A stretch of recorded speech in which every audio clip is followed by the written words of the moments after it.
The Pokemon anime has been really hot lately. Journeys is getting hot, and people are loving it. But today's video isn't going to be about Journeys. In fact, it's going to be about where it all started. The original Ash Ketchum, bike-obsessed Misty, and Flint.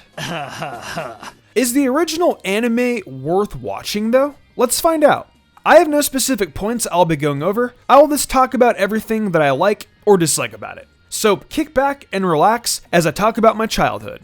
The original Pokemon anime was such a long time ago, and things were different back then. I miss Misty hitting Brock and pulling his ear. I like seeing Jesse and James be more aggressive in their approaches. Aggression means going out of their way and putting everything on the line to capture Pikachu. What I mean by that is, they would set up electric-proof cages and build electric-proof equipment. I know they do that nowadays too, but it's just not the same. They were a lot more thorough with their job. Ash, I will also say, is a lot dumber back then, because he is still a starting trainer. It's funny though, because up until Sun and Moon, Ash made silly mistakes. Don't get me wrong, he still does. But Journeys made him into a full-fledged trainer more or less. If we compare Journeys Ash to the original Ash, it's a night and day difference. I will say though, Ash being the stupider, dumber version of himself actually added a lot of comedy to the original anime. He was a lot more sassy with people, and he acted like a kid, the way how a kid should. Ash is 10 in Journeys, and he's a lot more mature. How can he be 10 and act 16? I don't know. I don't question this anime anyway. I'm not trying to argue, I'm just trying to make a joke. Regardless, Ash in the OG anime is very immature. I will say this about Ash though. In the beginning, the anime did show him to have a lot of potential. He did win some very important battles though. I mean, he got all 6 badges and made it to the top 16 in the Indigo League. But Ash did some dumb decisions along the way. Like I said earlier, immaturity. Charmeleon never obeyed Ketchup in the very beginning. In fact, it was like that until it evolved into Charizard, and went a tad further until the Orange Islands. Ash would use Charizard as a last-minute gamble in case things ever got too hot. Charizard wouldn't listen obviously, so this was a very risky move Ash would go for. It worked only a few times when Charizard was trying to find strong opponents worth its time. For Richie's Pikachu, it was nap time for old Charizard. With that misnap, Ash lost his battle against Richie. I will give Ash a break here because Team Rocket messed him up. I'll get back to them later. Anyway, Ash still made it to the top 16, which is definitely impressive. That top 16 is potential. Ash has loads of potential even now. We know it definitely is potential because look at him now. Each league, he progressed and got better more or less. Ash got to where he is today, by the way, because of his friends. Pokemon also teaches us that friendship is very important. The first 2 friends we saw in this series were Misty and Brock. They both led the groundwork for future protagonists. Even now, loads of fans still argue they are the best in the series. I do think they are up there, but I'm a huge Dawn and Serena fan, so I am a little biased towards that. Misty and Brock, though, are going to be the next points I cover. With Misty and Brock, I feel there is an important point I need to make. Ash got guidance from gym leaders. They referred to them as Ketchum's coaches. I mean, come on, that's pretty cool.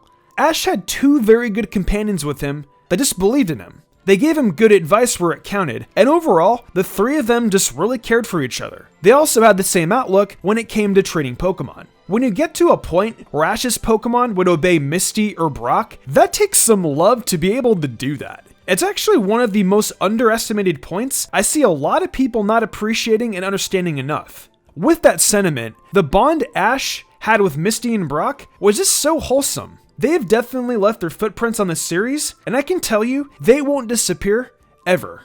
Rivals. Gary Oak made me want to see Ash beat him every time. Ash being the underdog is the #1 reason why you should watch the Indigo anime. Guys, we see Ash in the very beginning, a total dweeb getting made fun of by his Pokedex. This guy was a total goof, and my immediate thoughts were, how can this guy be such a moron? But we see him progress, and he tries to get better. He trains, and bottom line, the dude loves his Pokemon like they're his best friends. That's a quality I mentioned earlier. Friendship. That is the key quality of this anime. As cliche as it is, it's what makes Pokemon great. But yeah, he's the underdog I feel we all wanted to win. Going back to Gary Oak, that pushed Ash into the trainer he is. Gary and him have known each other for a very long time. These two don't hate each other, they're just two rivals. They battle it out, and they push each other. Ash deep down actually strives to be like Gary because he looks up to him. He is Ash's motivation. Another big piece of motivation Mr. Ketchum has is Team Rocket. Yeah, that's right, the bad guys. Team Rocket may be annoying as sometimes, but they trained with Ash every time they battled. They helped make Ash into what he is today. They constantly give him practice. Let's be real, they are a big reason why they got good. Jesse and James aren't horrible Pokemon trainers when they actually try. They're not stupid people by any means. Ash beats them because he's better, but he got them to at least be decent. It just goes to show, hey, Ash has some talent. Constantly practicing though, and attempting to steal Pikachu really conditioned Ash. Deep down too, Team Rocket loves Ash as well, so that's another wholesome thing. We even see Ash and crew work with Team Rocket from time to time in the anime. This relationship is a very love-hate relationship, but hey, it's a good one. The bad guys work together sometimes. So, bottom line, with everything I stated, is the original anime worth watching? If you appreciate an underdog doo-doo head who has great friends, massive determination, comedy, guts, love, and a heart of gold, then I would 100% recommend it. If not, no I wouldn't. Ash's stupidity can be a real nuisance sometimes, but the underdog aspect is what makes me personally appreciate the original anime a lot more. Well, that's going to wrap up my thoughts about the original anime and if you should watch it. Let me know what you guys think about the original Pokemon anime down below. Also, if you would like me to talk about the Johto anime, be sure to show your appreciation on the video by leaving a like. Doing that shows me you guys are interested in these sorts of reviews, plus it also helps me with the algorithm. So if there are a ton of you in the comments trying to correct me for what I think you're trying to correct me about, then I am sitting at my computer laughing pretty hard right now.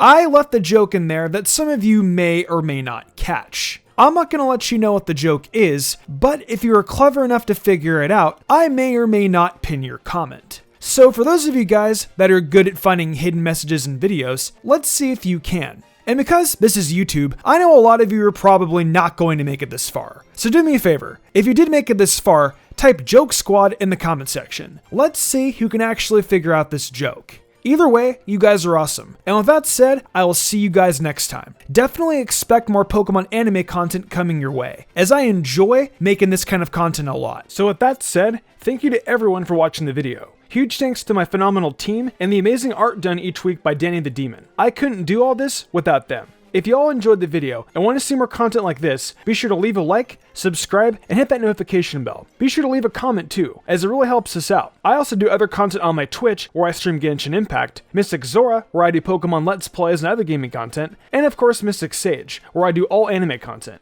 Right now, I'm focusing on Inuyasha and Yashahime, so if you're interested in that, be sure to check it out. If you'd like to support me even further than that, check out my Patreon. Whether it's a $1 tip to get early thumbnail access, or the $10 tier to get cool perler bead charms and a shoutout. There's tons of reasons to join today. These lovely people did, and I thank them all so much for their support. It really means the world to me. I think I'm gonna wrap this up though. I'm Mr. Gumbrion, and I will see you all next time with some more amazing Pokemon content.